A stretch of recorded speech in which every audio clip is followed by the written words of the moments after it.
રાજકોટની માસૂમ બાળકો સહિત 28ને ભરખી જનાર ગેમ ઝોન વિરુદ્ધ કાર્યવાહીના નામે હવે દેખાડો શરૂ કરવામાં આવ્યો છે અને કુલ 6 લોકો વિરુદ્ધ ગુનો દાખલ કરવામાં આવ્યો છે।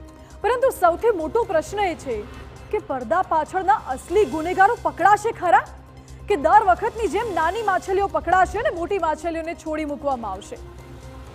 શનિવારે રાજકોટના ટીઆરપી ગેમ ઝોનમાં લાગેલી ભયાનક આગમાં અનેક લોકો જીવતા ભડથું થઈ ગયા અને હવે તંત્રએ કાર્યવાહીના નામે દેખાડો શરૂ કર્યો।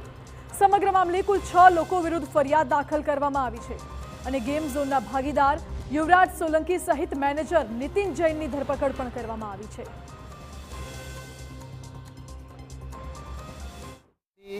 આપણે 27 જેટલી ડેડ બોડીઝ રિકવર થઈ હતી અને આ બધા ડેડ બોડીઝના સિવિલ હોસ્પિટલમાં ડીએનએની કામગીરી કરી અત્યારે આ ડીએનએ મેચિંગની કામગીરી એફએસએલ ગાંધીનગર ખાતે ચાલી રહી છે।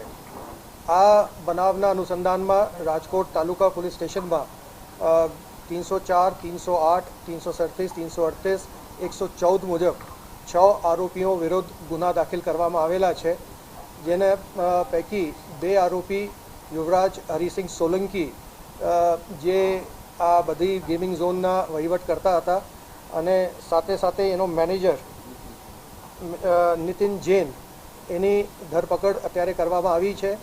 બાકીના જે 4 આરોપીઓ છે એના માટે ક્રાઇમ બ્રાન્ચની 4 ટીમો અત્યારે કાર્યરત થઈ રહી છે અને ઝડપથી આરોપીઓ પકડાઈ જાય એના માટે તમામ પ્રયાસો રાજકોટ શહેર પોલીસ દ્વારા કરવામાં આવી રહ્યા છે।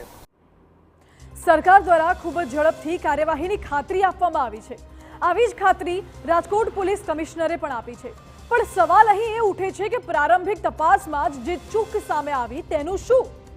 પોલીસ કમિશનરે સ્પષ્ટ કરી દીધું છે કે ટીઆરપી ગેમ ઝોન પાસે ફાયર એનઓસી જ નથી। સવાલ એ છે કે શું આટલા સમયથી આ વાત તંત્રના ધ્યાનમાં જ ન આવી?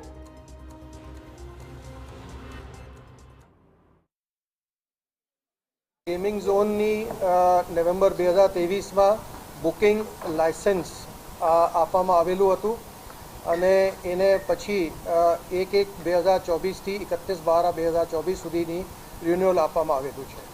પરવાનગી લેવાની હતી, એ પરવાનગી આરએનબીમાંથી મેળવવામાં આવેલું છે, યાંત્રિક વિભાગમાંથી મેળવવામાં આવેલું છે અને એને જે ફાયર સેફટીના જે સાધનો એને લખ્યું છે કે એને ફાયર સેફટીના સાધનો ત્યાં મૂકવામાં આવેલા છે, એની પણ એને પુરાવા રજૂ કર્યું છે। ફાયર એનઓસી માટે એની કાર્યવાહી ચાલુમાં હતી, એ કાર્યવાહી અત્યારે પૂર્ણ થઈ નથી। એને જે કાગળો રજૂ કર્યા છે એમાં ફાયર સેફટીના સાધનોના બિલ બધા રજૂ કર્યું છે।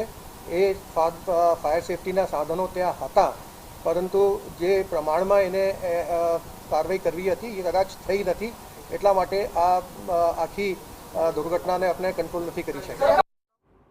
એટલે કે ફાયર સેફટીના સાધનો તો હતા, પરંતુ ગમે તે કારણોસર તે ઇન્સ્ટોલ કરવાના જ બાકી હતા અને આ જ વાત માસૂમોના ભોગનું સૌથી મોટું કારણ બની। જરા હવે તમે વિચારો કે સલામતીના સાધનો વિના ગેમ ઝોન ધમધમી રહ્યું હતું અને તંત્રને તેની જાણ જ નથી, તો આમાં ગુનેગાર કોણ? આ સમગ્ર ઘટનાક્રમ વચ્ચે એક ચોંકાવનારી તસવીર સામે આવી છે, જેમાં આઈપીએસ અને આઈએએસ અધિકારીઓએ ગેમિંગ ઝોનની મુલાકાત લીધી હોવાનો ઘટસ્ફોટ થયો। તત્કાલીન મ્યુનિસિપલ કમિશનર અમિત અરોરા, તત્કાલીન ડીસીપી પ્રવીણ મીણા, તત્કાલીન જિલ્લા પોલીસ વડા બલરામ મીણા તેમજ તત્કાલીન જિલ્લા કલેક્ટર અરુણ મહેશ બાબુ અને તત્કાલીન જિલ્લા વિકાસ અધિકારી દેવ ચૌધરી પણ આ ગેમ ઝોનની મુલાકાત લઈ ચૂક્યા હોવાનું આ તસવીરમાં સાબિત થાય છે। સવાલ એ છે કે શું ગેમ ઝોન પતરામાં ધમધમી રહ્યું છે તેનો તેમને ખ્યાલ જ ન હતો?